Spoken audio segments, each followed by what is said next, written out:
क्या बोलते हैं? व्रत। ये हमारी गणित की जो आकृति है इसे व्रत कहते हैं। अब व्रत में देखिए दो चीज़ें, एक तो ये बाउंड्री है, ये ऊपर ऊपर ही है ना, बाउंड्री, इसे बोलते हैं परिधि। क्या बोलते हैं? परिधि। परिधि। अगर मान लो तुम्हारा इस प्रकार का खेत है और इसमें गाय घुस रही है और तुम्हें गाय को रोकना है, तो आप यहाँ क्या करोगे? क्या करते हैं? गाय को रोकने के लिए क्या करते हैं? हैं? बोलना, जो भी बोलो। आप गाय को रोकने के लिए क्या करते हो खेत में? तार लगाते हैं। तो फिर बोलो ना। तार लगाते हैं। तो तार कहाँ लगाते हैं? खेत के बीच में या मेड़ पे चारों तरफ? मेड़ पे। तो यहाँ जो लगाते हैं ये चारों तरफ, उसे कहते, उस चारों तरफ जो लगाते हो बाउंड्री पे तार, उसे कहते हैं हम व्रत की परिधि। समझ गए? अगर मुझे इस खेत पे मिट्टी डलवानी है या इस पे फर्श बिछवाना है, यहाँ पे इसके अंदर की बात हो रही है, तो उसे कहते हैं क्षेत्रफल। ये हरा हरा जो दिख रहा है ना आपको, हरा हरा नहीं, ये नीला नीला, जो भी नीला नीला दिख रहा है वो क्या है? क्षेत्रफल। क्या है? क्षेत्रफल। और ये जो बाउंड्री है ये वाली, ये इसको बोलते हैं परिधि। क्या बोलते हैं? परिधि। और परिधि का हमारे पास सूत्र है 2πr। क्या है? 2πr।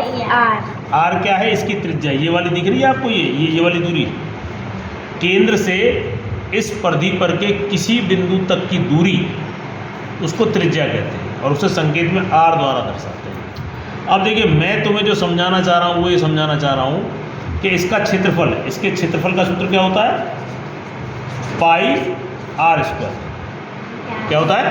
पाई। ये कैसे आता है? हम इसे रटते हैं कि क्षेत्रफल, व्रत का क्षेत्रफल πr², व्रत का क्षेत्रफल πr², लेकिन πr² कैसे आता है और क्यों होता है?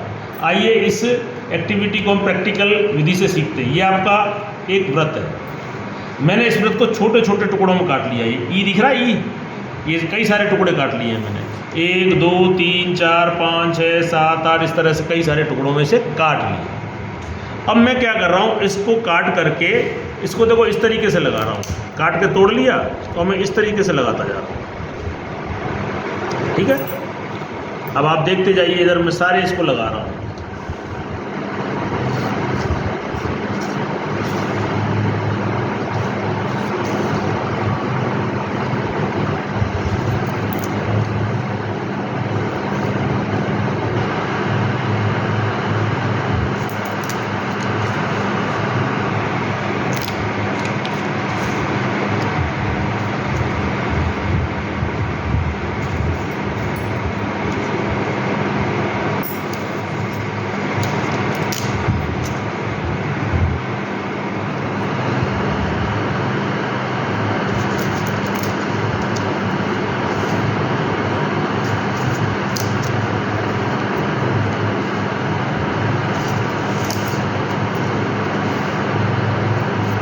क्या आपको बात समझ में मेरी आई?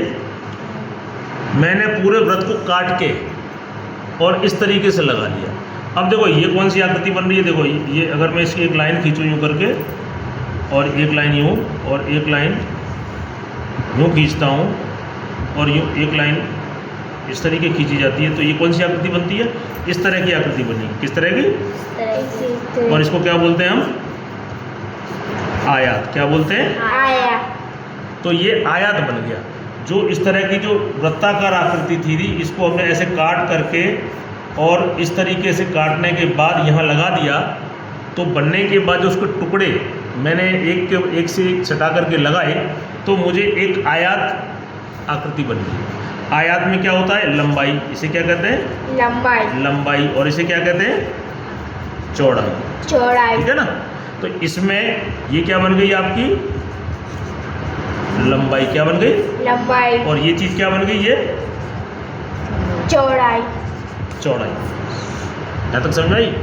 अब इसका क्षेत्रफल का सूत्र क्या होता है? इसका क्षेत्रफल क्या होता है बताओ? लंबाई गुणा चौड़ाई। ये इसका होता है। ठीक है ना? वो अब क्योंकि पूरा व्रत कट के आयत बन गया, तो इसका भी क्षेत्रफल का सूत्र क्या बना? लंबाई गुणा चौड़ाई। तो देखो इसकी लंबाई, ये वाली लंबाई, ये ना लंबाई, तो ये लंबाई ये जो वृत्ताकार था, ये वाला हिस्सा, यही कट के तो यहाँ आधा इधर आ गया और आधा इधर आ गया। ये पूरा जो गोलाई थी वो आधी तो इधर आ गई और आधी इधर आ गई, और इस पूरी गोलाई को हम क्या कहते हैं? परिधि। क्या कहते हैं? परिधि। तो 2 पाई आर, इसका आधा का मतलब 2 पाई आर का आधा कितना हुआ? 1 पाई आर, 1 पाई आर। तो इसकी लंबाई बन गई पाई आर। इसकी ये लंबाई क्या बन गई? पाई आर। और ये क्या है? इसको मैंने क्या बताया था? त्रिज्या। ये क्या है? वृत्त की त्रिज्या।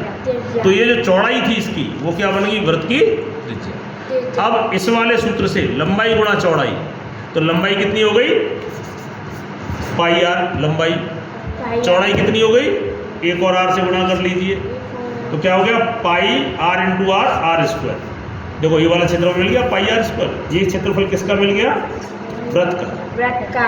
तो वृत्त का क्षेत्रफल पाई आर स्क्वायर इस तरीके से आता है कि वृत्त को हम छोटे छोटे टुकड़ों में काट लें, और काटने के बाद क्या हो? आयत बन जाएगा। और आयत का सूत्र जो लंबाई गुणा चौड़ाई होता है, उसको आधार बना करके उसमें सूत्र करके आपको वृत्त का क्षेत्रफल पाई आर स्क्वायर प्राप्त हो। समझ में आया?